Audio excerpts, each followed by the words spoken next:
தமிழக மக்கள் அனைவருக்கும் எனது இனிய வணக்கம். எத்தனை வாட்டி நான் நினச்சாலும் முடியலை, எத்தனை வாட்டி இதை பற்றி பேசக்கூடாதுன்னு நினச்சாலும் முடியலை.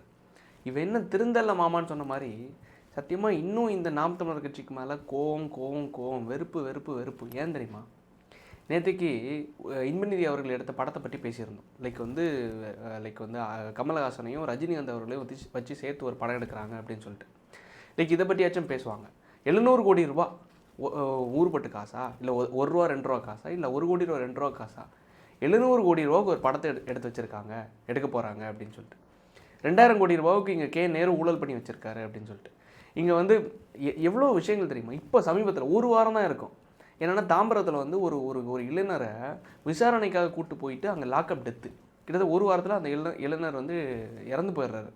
யாராச்சும் பேசினாங்களா? ஏதாவது நியூஸில் தெரியுமா? அன்பரசன் அமைச்சர்கிட்ட செய்தியாளர்கள் கேள்வி கேட்குறாங்க. சார் நார்மலாக நல்லா இருந்தவர் சார், விசாரணை கூட்டு போகிறாங்க சார், ஒரு வாரத்தில் இறந்துடுறாரு சார், மர்மமான முறையில் உடம்புல அடி காயங்கள் இருக்குது சார், உறவினர்கள் வந்து புகார் அளிக்கிறாங்க சார், நீதிபதி கிட்ட சொல்கிறாங்க சார், எந்த நடவடிக்கையும் எடுக்கலை சார். அவர் என்ன பதில் சொன்னார் தெரியுமா? அதுக்கு என்ன பண்ணுறது? ஏதாச்சும் நார்மலாக இறந்துருப்பார் அப்படின்னு சொல்லிட்டு. விசாரணை கூட்டு போனவர் எப்படி இறந்துருப்பார்? இவ்வளோ சம்பவங்கள் இருக்குது. செவிலியர்களோட போராட்டம் தீர்வு கிடச்சிச்சா? ஆசிரியர்களோட போராட்டம், இடைநிலை ஆசிரியர்களோட போராட்டம், சத்துணவு கூடங்களில் வேலை பார்க்குறவங்களோட போராட்டம், தொடர்ந்து போராட்டம், சானிட்டரி ஒர்க்கர்ஸ் அவங்களோட துப்புரவு பணியாளர்களோட போராட்டம், இவ்வளோ சம்பவங்கள் நடந்துச்சு. வேங்கவேல் பிரச்சனையில் நீதி கிடைக்கல, எதுலேயுமே கிடைக்கல. அப்பான்னு சொல்கிறாருல்ல முதலமைச்சர் ஸ்டாலின் அவர்கள், இதில் ஏதாச்சும் போய் சந்திச்சாரா? மக்களை சந்திச்சாரா? வேங்கவேல் பிரச்சனையோ, இல்லை இடைநிலை ஆசிரியர்களோட போராட்டமோ, செவிலியர்களோட போராட்டமோ, இல்லை வந்து நேரு அவர்களோட மேலே 2000 கோடி ரூபாய் ஊழல் போட்டாங்களே, அவரை வந்து அமைச்சர் பதவியிலேருந்து தூக்குறாங்களா? எஃப்ஐஆர் பதிவு பண்ண சொல்லி இடி வந்து ரிப்போர்ட் கொடுத்துருக்காங்க. இவ்வளோ சம்பவங்கள் நடந்திருக்கு. எதை பற்றியும் பேசாமல் சத்தியமாக சொல்கிறேன், திமுக மேலே இவ்வளோ பிரச்சனைகள் இருக்குது. இப்போ நேற்று முந்தானத்தோட நியூஸ் தான், அந்த கமல்ஹாசன் KHன்னு சொல்லிட்டு RKன்னு சொல்லிட்டு ரஜினிகாந்தரோட படம் 700 கோடி ரூபா. இதெல்லாம் எவ்வளோ பேசுறதுக்கு இருக்குல்ல. கண்டென்ட் போடுறாங்கன்னு நான் நேற்றுக்கு சொல்லியிருந்தேன். வேணா பாருங்கள், எழுதி வச்சுக்கோங்க. இன்றைக்கி வந்து நாம் தமிழர் கட்சியோட முதன்மை ஊடகத்தில் வரக்கூடியது இதான் கண்டென்ட்டு. விஜய் அழுதுட்டாரு, விஜய் பேச போகிறது தான் கண்டென்ட்டே அப்படின்னு சொல்லிட்டு. சத்தியமாக எனக்கு புரியல. அசிங்கமாக இல்லையா? எனக்கு தெரிஞ்சு இன்னும் கரெக்டாக 2 மாதம் இருக்குது எலெக்ஷனுக்கு. இந்த 2 மாதமும் விஜயோட இதை பிடிச்சிட்டு உட்காந்து பேசிகிட்டு இருந்தா, இவன் பண்ணதை இங்கே ஒரு அரக்க உட்காந்து எல்லாத்தையும் பண்ணிகிட்டு இருக்கான். அதை பற்றி பேசுகிறதுக்கு வக்கில்ல. அனில் 65 எந்த ஊர்லேருந்து தான் பிறந்து வரீங்க கேட்டால், நாங்கள் திருச்சிக்காரங்க, நாங்கள் திருநெல்வேலிக்காரங்க, நாங்கள் வந்து திருச்செந்தூர்காரங்க, எங்களுக்கு வந்து ரோஷம் மானெல்லாம் இருக்குது அப்படின்னு சொல்லிட்டு. என்ன சொல்கிறதுன்னு சத்தியமாக எனக்கு தெரில. எங்கள் ஊரில் இப்போ ஒரு சர்வே வந்துச்சு. சத்தியமாக எனக்கு பார்க்குறதுக்கே அவ்வளோ கொடூரமாக இருந்துச்சு. ஸ்பீக் மீடியான்னு சொல்லிட்டு ஒரு ஒரு தனியார் நிறுவனம் வந்து என்ன பண்ணியிருந்தாங்க, ஒரு சர்வே ஒன்று எடுத்திருந்தாங்க. அதாவது தொடர்ந்து மனோ தங்கராஜ் அவர்கள் பால்வளைத்துறை அமைச்சராக இருக்கார்ல, எங்கள் ஊரில் பத்மநாபபுரம் தொகுதியோட அமைச்சராக இருக்கார், தொகுதி MLA. அவர் வந்து என்ன பண்ணியிருந்தார், லைக் வந்து எங்கள் ஊரில் தொடர்ந்து எத்தனை வாட்டி நான் திருப்பி இதை சொல்லணும்னு எனக்கு தெரில. தினம் 1000 லாரிகளை நீங்கள் பார்க்கலாம். 1000 லாரிகள் சும்மா கிடையாது. 1 லாரி 2 லாரி போனால் சரி, தொடர்ந்து நைட்டு மட்டும் ஓடும். ஏன்னா பகலில் இப்போ வந்து கொஞ்சம் ரெஸ்ட்ரிக்ஷன்ஸ் போட்டிருக்காங்க. கொஞ்சம் என்னென்னா லைக் வந்து ஸ்கூல் பிள்ளைங்கள்லாம் போகிறாங்க. தொடர்ந்து பல ஆக்சிடென்ட்ஸ் நடந்தனால SP ஸ்டாலின் அவர்கள் கொஞ்சம் நல்லா நடவடிக்கை எடுத்து, சரி இவனுங்க வந்து கொள்ளடிக்கிறது தான் நம்மளால் நிப்பாட்ட முடியல, சரி அட்லீஸ்ட் கொஞ்சம் ரெஸ்ட்ரிக்ஷன்ஸை போடலாம், மக்கள் கொஞ்சம் பாதுகாப்பாக இருக்கட்டும்னு சொல்லிட்டு கொஞ்சம் இதை போட்டிருக்காரு. இருந்தாலும் ஒரு நாள் நைட்டு 1000 லாரிகள் ஓடுறதெல்லாம் கொஞ்சம் கற்பனை பண்ணி பாருங்களேன். அந்த பணத்தை எல்லாம் விட்டுருங்க, பணத்தை கூட அப்புறம் சம்பாரிச்சிக்கலாம். மலைகளை திருப்பி நம்மளால் உருவாக்கி கொண்டு வர முடியுமா? அந்த ஸ்பிக் மீடியாவோட ரிசல்ட்டில் நான் வந்து சத்தியமாக இந்த வாட்டி மனோ தங்கராஜ் அவர்களுக்கு சீட்டு கொடுக்க மாட்டாங்க, கெட்ட பேர் இருக்கிறதுனால. அது இல்லைனா வந்து வேறு லைக் மக்கள் வந்து தோக்கடிச்சிருவாங்க. இவ்வளோ கெட்ட பேர் இருக்குது, இவ்வளோ மரணங்கள் இருக்குது, இவ்வளோ கடத்தல்கள் இருக்குது, இவ்வளோ சுரண்டல்கள் இருக்குதுன்னு நினச்சேன். அந்த ரிசல்ட்டில் மக்கள்கிட்ட கருத்து கணிப்பு எடுத்தால் எப்படி வந்திருக்கு தெரியுமா? 46%. நான் அந்த ரிசல்ட்டில் அந்த ரிப்போர்ட்டை போடுறேன். 46% வந்து திமுக கூட்டணி மறுபடியும் ஜெயிக்க போகிறாங்க. 38% நினைக்கிறேன். 38% வந்து அண்ணா திமுக வந்து NDA கூட்டணி அந்த இடத்துல வாக்குகள் வாங்குவாங்க. கிட்டத்தட்ட பாருங்களேன், 12% வித்தியாசம், 11-12% வித்தியாசம் சதவீதத்தில் அவர் வெற்றி பெறுவார். இதில் 9-10% வந்து TVK, அதுக்கடுத்து நாம் தமிழர்னு சொல்லிட்டு ஒரு ரிப்போர்ட்டை ஒன்று கொடுத்துருக்காங்க. உண்மையிலேயே பார்க்கும்போது பயமாக இருந்துச்சு. ஏன்னா இவ்வளோ பேசணும், இவ்வளோ மக்கள், அறிவார்ந்த மக்கள், குமரி மாவட்டத்து மக்கள் படித்தவங்க, அறிவு கூர்ந்தவங்க, லிட்ரஸி ரேட்டில் அதிகம் இருக்கிற மாவட்டம் என்னென்ன சொன்னாங்களே, திருப்பி இவரா மறுபடியும் இவருக்கு தான் ஓட்டு போட போகிறாங்களா? அதோட ரிப்போர்ட்டை கொடுக்குறாங்க. எதனால் மக்கள் மறுபடியும் இவரை தேர்ந்தெடுக்க போகிறாங்க அப்படின்னு சொல்லிட்டு அந்த ஸ்பிக் மீடியா வந்து எடுத்த அந்த கருத்து கணிப்பில் ஒரு ரிப்போர்ட்டை கொடுக்குறேன். நான் வந்து சொல்கிறேன் 234 தொகுதிகளில் பல தொகுதிகளில் இந்த சம்பவம் நடக்குது. நான் எங்கள் தொகுதியை மட்டும் சொல்கிறேன். எங்கள் தொகுதினா எங்களோட பக்கத்து தொகுதி தான் இந்த பத்மநாபபுரம் தொகுதி. நான் கன்னியாகுமரி மாவட்டத்தில் குளச்சல் தொகுதியை சார்ந்தவன். ஸோ எங்களுக்கு பத்மநாபபுரம் தொகுதி தான் எங்களுக்கு வந்து பக்கத்து தொகுதி. ஸோ அங்கே நடக்கிற ஏன்னா லாரிகள்லாம் சுற்றி எங்கள் வீடை தாண்டி தானே போகும். ஸோ அதை பார்க்கும்போது மக்கள் என்ன காரணம் சொன்னாங்க தெரியுமா? இதுக்கு முன்னாடி இருந்த அதே தான். என்ன தான் படிப்பறிவில் வளர்ந்துருந்தாலும் அவங்களுடைய மெயின் கோர் நோக்கம் என்னென்னா மதம். மனோ தங்கராஜ் அவர்கள் ஒரு கிறிஸ்தவர், நாடார் சமூகத்தை சார்ந்தவர். நாடார் சமூகம் சரி, அங்கே பெரும்பான்மை இருக்காங்கன்னு வச்சுக்கோங்களேன், அதை விட்டுருங்க. இவர் கிறிஸ்தவர், எதிர்த்தரப்பில் இருக்கிறவங்க ஹிந்துவாக இருப்பாங்க. எய்தர் அவங்க கிறிஸ்தவராக இருந்தாலும் அவர் அதிமுகவில் நிற்கிறாரு இல்லை பிஜேபியில் நிற்கிறாருன்னா அவர் வந்து அந்நிய சக்திகள், ஸோ சாத்தானுடைய பிள்ளைகள். அதையும் தாண்டி இன்னொரு பக்கம் டிவிக்கு உள்ளே வந்துட்டாங்கன்னா அவங்களும் இதை ஒன்றும் பண்ண முடியாது. நம்ம மனோ தங்கராஜ் அவர்கள் ஐயா வந்தால் மட்டும்தான் நம்மளுடைய மதத்துக்கும் சரி அனைத்துக்கும் பாதுகாவலராக இருப்பார். நம்ம மக்களை அந்நிய சக்திகள் கிட்டேருந்து பாதுகாப்பார். நம்மளோட கனிம வளங்கள் போனால் என்ன, அடுத்த ஜென்மத்தில் கூட கடவுள் படைச்சி கொடுத்துருவார். கடவுளுடைய நேரடி இறக்குமதியாக ஒரு தேவதூதருடைய உருவமாக எங்கள் ஐயா கிடச்சிருக்காரு, வேறு வழி இல்லாமல் திருப்பி எங்கள் ஐயாவுக்கு தான் போடுறோன்னு சொல்லிட்டு இதுதான் ஸ்பிக் மீடியாவோட அந்த ஸ்பிக் மீடியா சொல்கிறத விட அவங்க எடுத்த கருத்து கணிப்போட ரிசல்ட்டு. ஸோ அப்போ என்ன பண்ணணும் தெரியுமா? நான் சத்தியமாக சொல்கிறேன், மனதார பாராட்டுறேன். லைக் வந்து மயிலோடு எங்கள் வீட்டிலேருந்து கொஞ்சம் பக்கத்தில் திருவிதாங்கோடுன்னு சொல்லிட்டு ஒரு ஊருக்கு பக்கத்தில் இருக்குது. அங்கே வந்து சேவியர் சொல்லிட்டு ஒருத்தரை வந்து அடித்து கொல்றாங்க ஒரு கோயிலுக்குள்ளே வச்சு. மதம்னு சொல்கிறாங்கல்ல, இதே மதம் என்கிற இந்த கோயிலுக்குள்ளே வச்சு. தயவு செஞ்சு உங்களால் முடிஞ்சுன்னா, எனக்கு டைம் கிடைக்கல, எனக்கு வந்து அந்த எடிட்டர் கொஞ்சம் பஞ்சம் இருக்கிறனால தான் வீடியோ கொஞ்சம் ராவாக போட்டுட்ருக்கேன். முடிஞ்சால் கொஞ்சம் இதை எடிட் பண்ணி ஷார்ட்ஸாக கட் பண்ணி போட முடிஞ்சால் போடுங்க. மத கோயிலுக்குள்ளே வச்சு நாம் தமிழர் கட்சியை சார்ந்த ஒரு ஹூவர், நீங்கள் நாம் தமிழரோ டிவிக்கெல்லாம் வேறுபாடு பாட்டு பார்க்காதீங்க. நம்மளை மாதிரி ஒரு சகோதரர், அவர் வந்து கனிமூல கடத்தலுக்கு எதிராக தொடர்ந்து பேசிகிட்டு இருந்தார், பதிவிட்டார் என்கிற ஒரே காரணத்தினால திமுகவோட ஒன்றிய செயலாளர், ஒரு பாஸ்டர், ஒரு சர்ச்சோட போதகர் எல்லாரும் ஒன்று சேர்ந்து கல் மைக்கு எல்லாத்தையும் வச்சு அடித்து கொல்றாங்க, சாகடிக்கிறாங்க. அடித்து கொன்னதுக்கப்புறமா கூட இன்னும் அந்த மக்கள் அந்த கோயிலையும் மத போதகரையும் நம்பி எங்களுக்கு இவர் வந்தால் தான் எங்களுக்கு நல்லது பண்ணுவாங்க, எங்களுக்கு வந்து லைக் மத போதகர் மதத்தின் தந்தை மோகன்சி லாசரஸ் அவர்களே வாக்குமூலம் கொடுத்துட்டாரு, இவர் வந்தால் தான் நல்லது பண்ணுவார், இவர் தான் கடவுளின் பிள்ளை அப்படின்னு சொல்லிட்டு உண்மையில் அந்த அந்த அந்த அவர் அடித்து கொன்ன டைமில் எல்லாம் சீமான் அவர்கள் வந்து எங்கள் குமரி மாவட்டத்துக்கு வருகை தந்து உண்மையிலே அவர் பேசின ஸ்டேட்மெண்ட் என்ன தெரியுமா? மனோ தங்கராஜ் இங்கே ஒரு பையன் இருக்கான், இங்கே இருக்கிற ஒட்டுமொத்த கனிமூலம் எல்லாத்தையும் கடத்தி கேரளாவுக்கு கொண்டு போய் கடத்துறது, அந்தளவுக்கு வீரியமாக பேசினார். சத்தியமாக நான் பாராட்டினேன். அவருக்காக நான் பாராட்டி வீடியோ போட்டிருந்தேன். நான் அவருக்கு ஒன்றுமே கிடையாது, அது ஒரு விஷயம். ஆனால் எனக்கு கடமையாக நல்ல ஒரு பேசியிருக்காரு அப்படின்னு சொல்லிட்டு நான் ஒரு பாராட்டி கூட நான் ஒரு வீடியோ போட்டிருந்தேன். ஆனால் இன்றைக்கி இவ்வளோ விஷயங்கள் நடக்குது, மறுபடியும் இவருக்கு சீட்டு கொடுக்கு. ஏன்னா மெயினான ப்ரையாரிட்டைஸ் பண்ணி பாருங்களேன். தமிழ்நாட்டில் 234 தொகுதிகள்னால் இந்த கன்னியாகுமரி என்கிற இந்த மாவட்டம், தென்காசி என்கிற மாவட்டம், மதுரையில் கொஞ்சம் இடங்கள், திருச்செந்தூர், இது மாதிரி சில இடங்களில் தான் இந்த குவாரிகள் மிகப்பெரிய லெவலில் இயங்கிட்டு இருக்கு. ஸோ இந்த மாதிரி இடங்களில் இருக்கிற இந்த மாதிரி குறிப்பிட்ட கேண்டிடேட்ஸ் ஒரு 10 பேர் 20 பேரோட மெயின் மோட்டிவ்னால தான் இந்த அளவுக்கு வீரியமாக நடந்துட்டுருக்கு. இங்கே வந்து நாம் தமிழர் கட்சிக்காரங்க கம்ப்ளீட்டாக அந்த கனிமூல லாரிகளை இங்கே போராட்டம் பண்ணி இவங்க தடுத்து நிறுத்தும்போது கேரளாவில் இருந்து அங்கே இருக்கிற அமைச்சர் இங்கே ஏவா வேலு அவர்களை சந்தித்து கோரிக்கை வைக்கிறாரு, எங்களுக்கு இன்னும் கொஞ்சம் ப்ராஜெக்ட்ஸ் அங்கே மிச்சம் இருக்குது, விழிஞ்சத்தில் இன்னும் கொஞ்சம் துறைமுகங்கள் கட்ட வேண்டியதுக்கு கட்டுமான பணிகள் தேவைப்படுது, ஸோ அதுக்கான ராக் வந்து இங்கே தான் எங்களுக்கு கிடைக்கிது, ஸோ கொஞ்சம் தடை இல்லாமல் எங்களுக்கு கொடுங்க அப்படின்னு சொல்லிட்டு ஏவா வேலு அவர்கள் ரிப்போர்ட் கொடுக்குறாரு, ப்ரெஸ் மீட் கொடுக்குறாரு, அவங்களுக்கு தேவைப்படுற they need some rock, so it's available only in Kanyakumari அப்படின்னு சொல்லிட்டு. ஸோ இந்தளவுக்கு கேவலம். அதாவது சரி ஓகே, சென்ட்ரல் கவர்மெண்ட்டோட சட்டம் வந்து உங்களுக்கு இங்கே இருந்து கனிம வளங்களை கொண்டு போகிறத உங்களால் தடை பண்ண முடியாதுன்னு சொல்கிறீங்கல்ல, அப்போ ஏன் கேரளாக்காரன் அவனோட கனிம வளங்களை தொடாமல் இருக்கான்? நம்மளோட பல மடங்காக வச்சுருக்கான். இயற்கையில் செழித்த மாநிலமாக இருக்குது, ஒன்றும் பிரச்சனை இல்லை, நல்லா இருங்க. எதுக்கு எங்ககிட்ட இருந்து சொல்கிறீங்க? எல்லாரும் வக்கனையாக சில நாய்கள் இப்போ வந்து கேள்வி கேட்பானுங்க. என்ன கேள்வி கேட்பானுங்கன்னா, அப்போ வீடு கட்டுறதுலாம் எதிலடா கட்டுவேன், அப்போ நீ வந்து உனக்கு ஒரு பில்டிங் கட்டுறதுனால எதிலடா கட்டுவேன் அப்படின்னு கேட்பாருங்க. ஒரு பில்டிங் கட்டுறதுக்கும் என்னோடய வீடு கட்டுறதுக்கும் செலவாகிறது கல்லை விட அங்கே ஒரு துறைமுகம் கட்டுறதுக்கான செலவாகிறது கல் மெட்ரிக் டன் அதிகம், பல மடங்கு அதிகம். என் வீடு கட்டணும்னா எனக்கு வந்து ஒரு 2 லாரி கல் போதும், ஒரு 2 லாரி போதும்.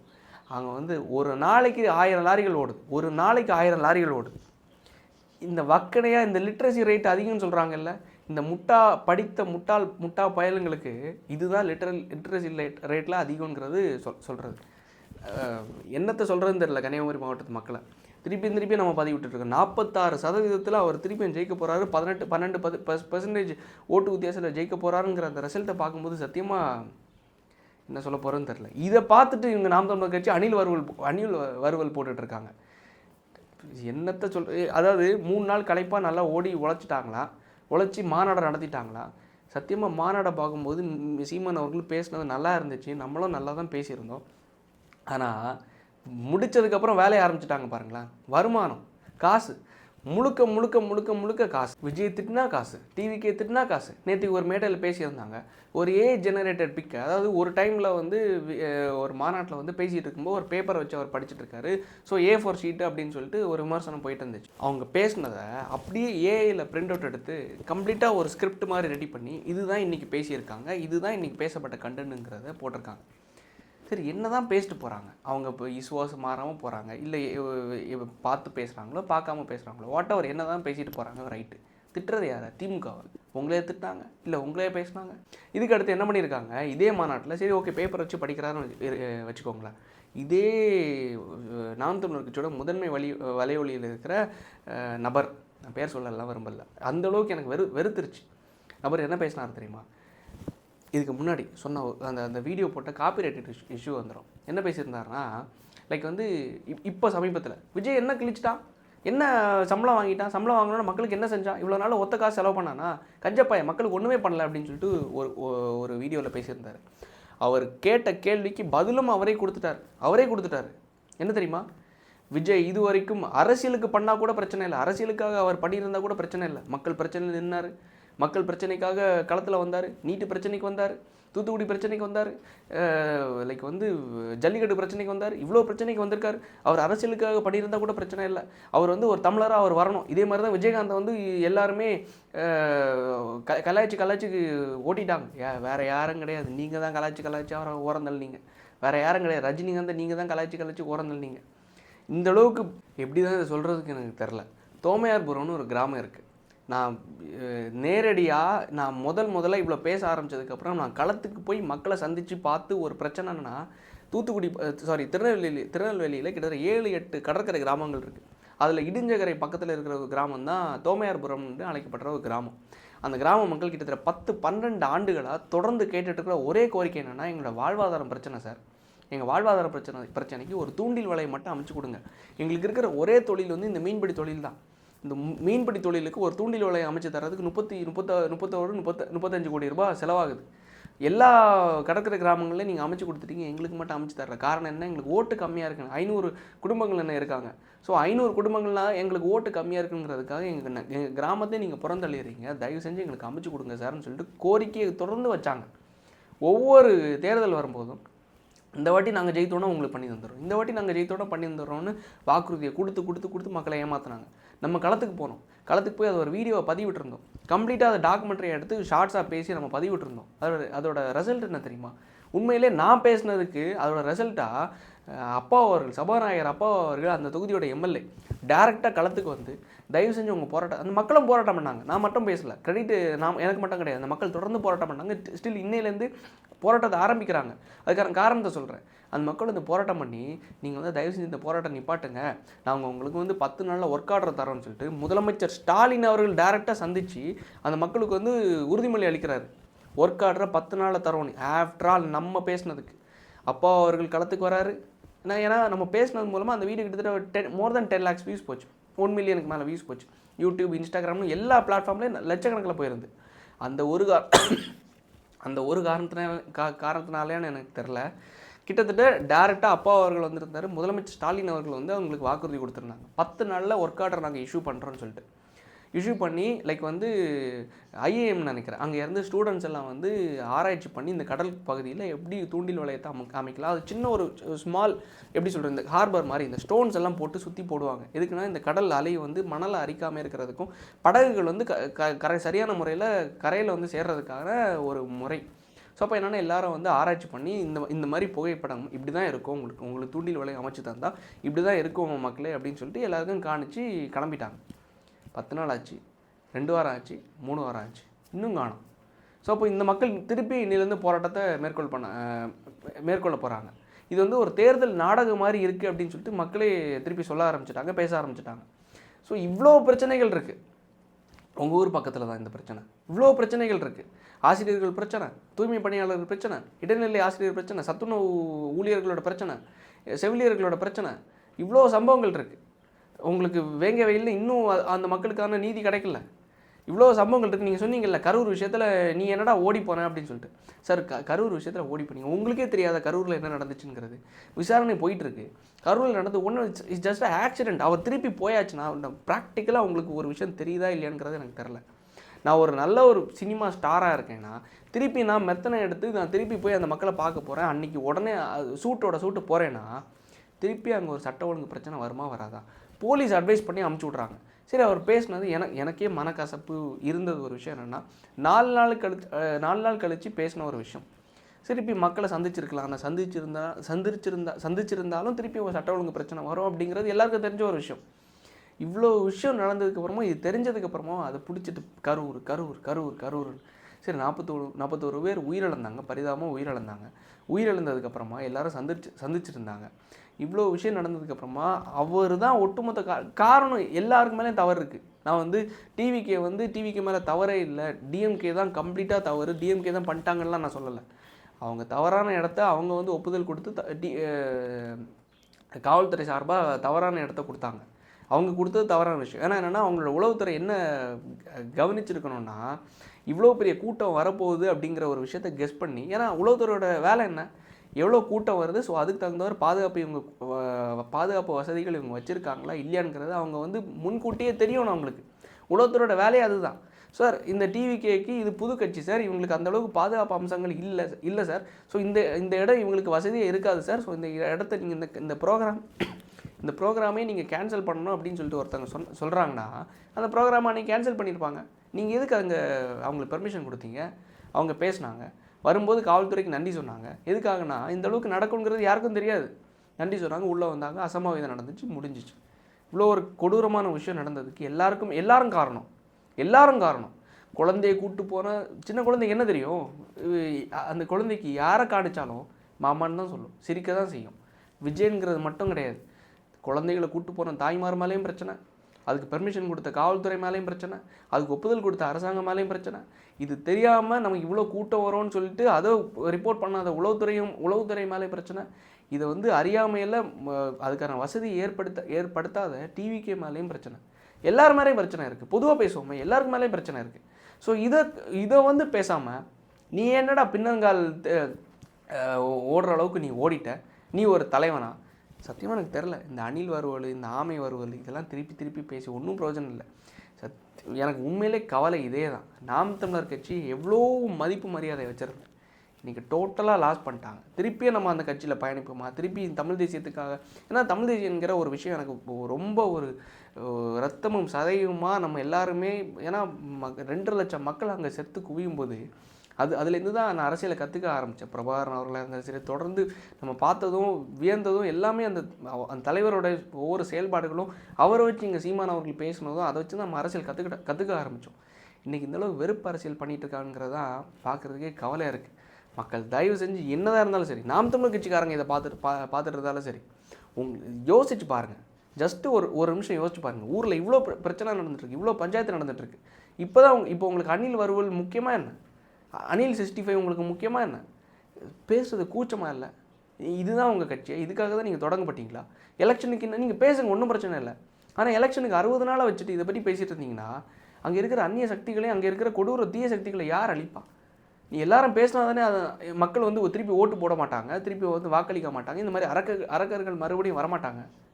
சரி, ஏதோ ஒன்று நல்ல ஒரு முடிவு எடுப்பீங்கன்னு நம்புகிறேன். அது இல்லைன்னா மக்கள் நல்ல முடிவு எடுப்பாங்கங்கிறத நம்பி விடைபெறுகிறேன். நன்றி, வணக்கம்.